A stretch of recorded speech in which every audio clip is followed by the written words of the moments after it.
Solanero asks, in terms of innovation in fighting games as a package now, that rollback and crossplay seem to be more common now. What do you think is the next breakthrough for the genre?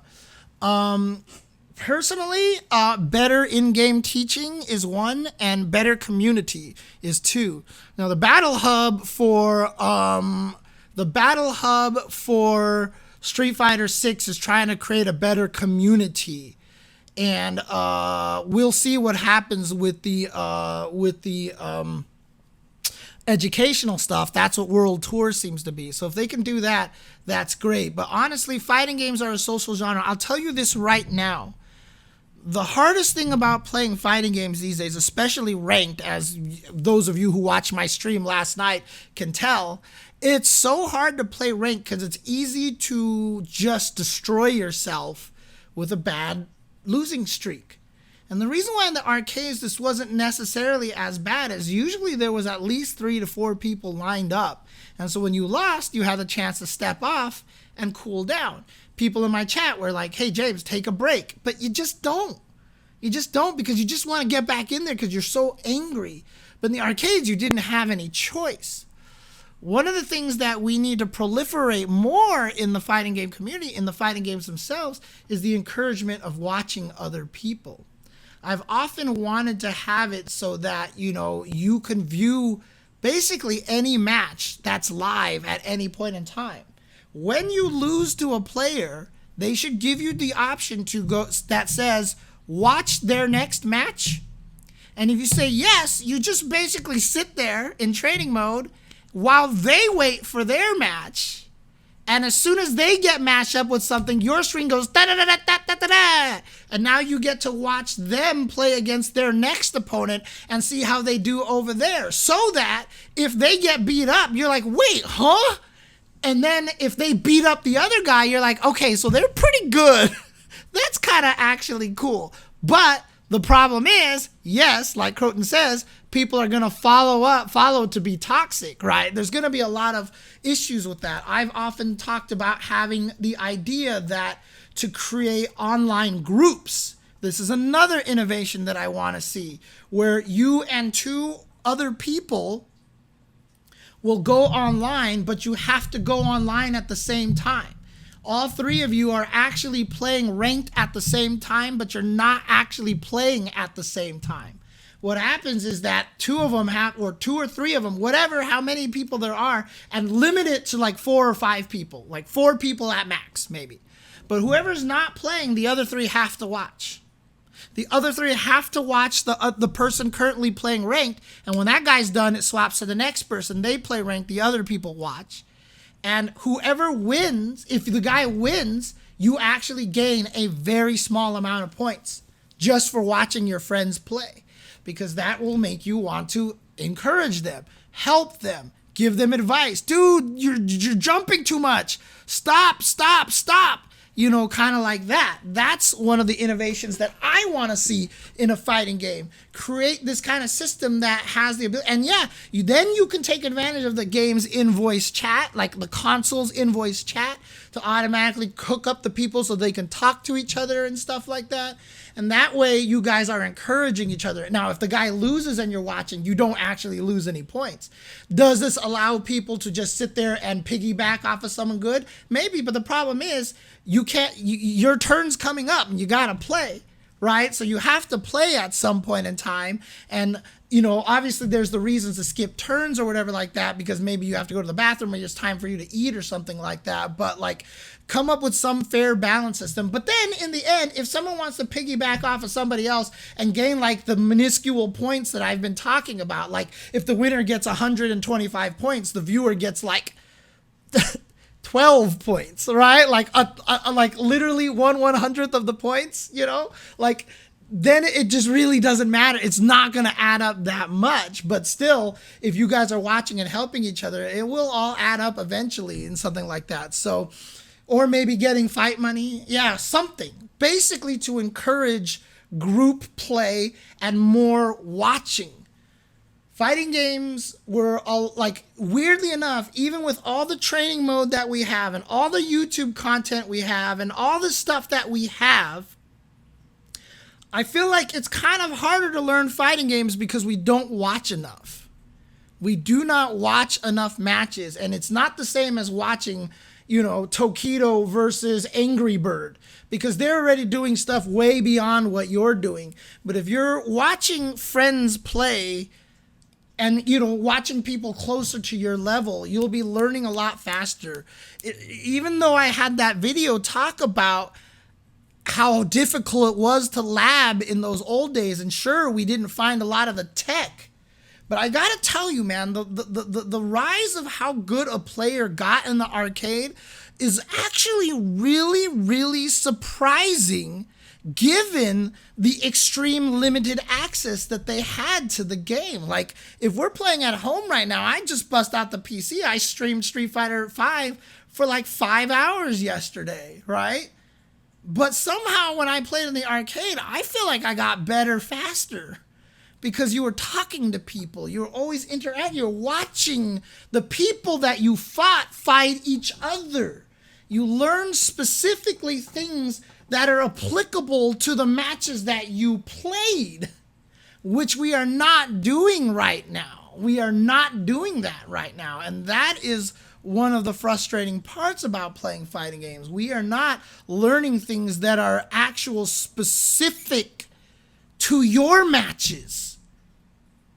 You don't learn watching random people play. You learn watching the guy who beat you fight other people, because you're fresh off of losing to them and being like, God, and then you see that they're doing the same thing to the other guy, and you're like, God, this guy is just getting hit by this all day. Everybody's a better backseat driver than they are when they play. That's why I can commentate high-level Street Fighter V, but I can't play it for goddamn shit, right? Like, I clearly know what I'm talking about. I just can't emulate it because emotions, because mood, because sleep, whatever, all gets in the way. But when you're watching it, you're a fucking genius. And so watching is so important. So yeah, like Best of V show says in the chat, go to your locals if you can, if you have. But see, that's the thing. Not everybody has access to locals. So by forcing a group play ranked mode, I think that's something that's very, very important and will actually help people grow. And I think that that's really, really very, very, very important. Right, exactly. See, Big For Lil says, I could get hit by some grimy stuff in a ranked set and get tilted, but the same thing in person, you just might look at your opponent like, damn, that was nice. Let me try that. like that happens. Like, or somebody hits you with that shit and you're just like, that was real? What the fuck do I do about that? And the guy will be like, just block the other direction. It's a cross-up. And you'll be like, God, what the hell, Now, you did run into assholes in the arcade, and they'd be like, you lose, sucker! But, obviously as much as people like to talk about, how terrible arcades was actually kind of the exception a lot of the times. Most of the times you would get someone that they wouldn't respond to you. They would just look at you and whatever and just ignore you or whatever like that. Sure, that happened for sure. But if you found the right arcade, that's how people got stronger, was that they would ask each other that all the time. So like I said, I tell the story all the time of Vi versus El Terminado at Southern Hills Golfland. It's this player that came in and wore shades all the time.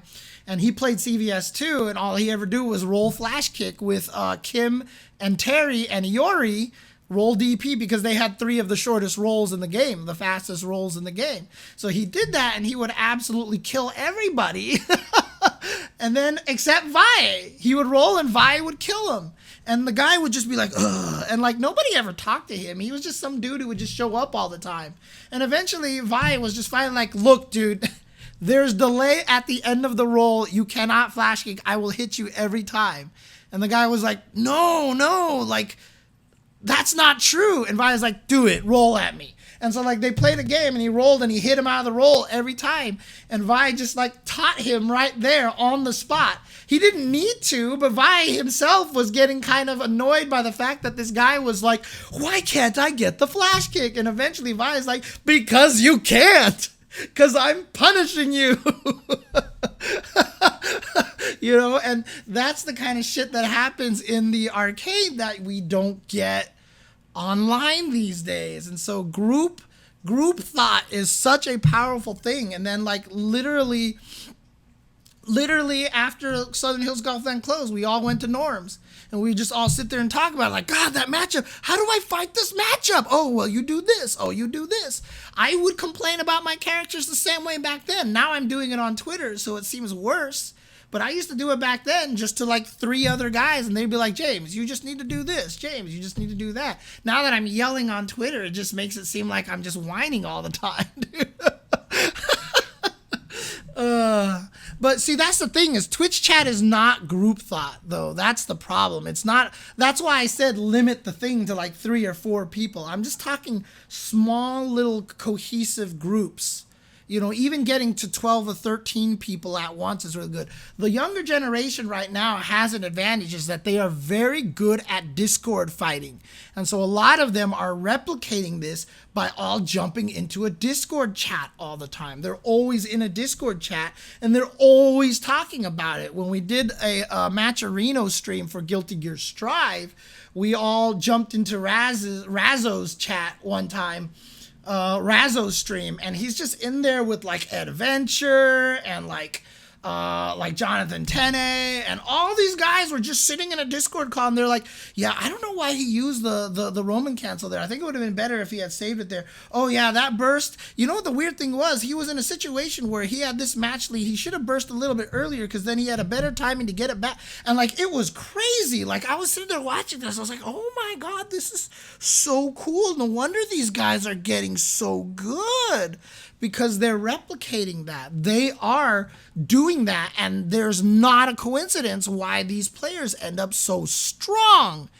But that's why we need to promote that in the game itself for those people who don't have that ability. You know, just like, hey, someone beat you on streaming and be like, hey, do you want to do a little group play so that I can watch you and, you know, we can talk and learn? I mean, yeah, obviously a lot of people are going to be like, go fuck yourself, you know, but like if you do have friends on other parts of the country or whatever like that, you guys can do this, right? You can guys go play with each other and stuff like that. And, you know, it's a good thing to encourage. It's whether it's successful or not, I don't know, but those that do make it work will succeed, right? Because like another story I always tell, 801 Strider and I Peru, like those 2 guys literally got good because they were the group.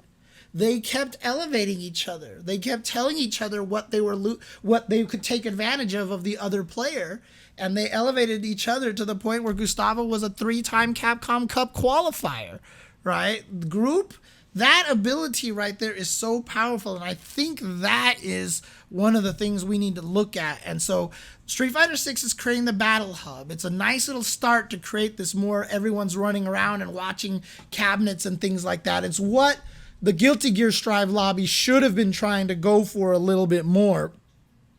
The mistake for Guilty Gear Strive was that they attached ranked to it. I think that's the biggest problem. It should have been 2 separate things. And judging from Street Fighter 6, I feel like Fighting Ground is the ranked and Battle Hub is the community thing. So it seems like Street Fighter 6 is trying to keep them separate, which would be nice. So, isn't that what happened with the West Coast Ken mains? The Ken trio. Yeah, they talked a lot with each other. They did. They had a lot of practice for the game early on. So, let's see here.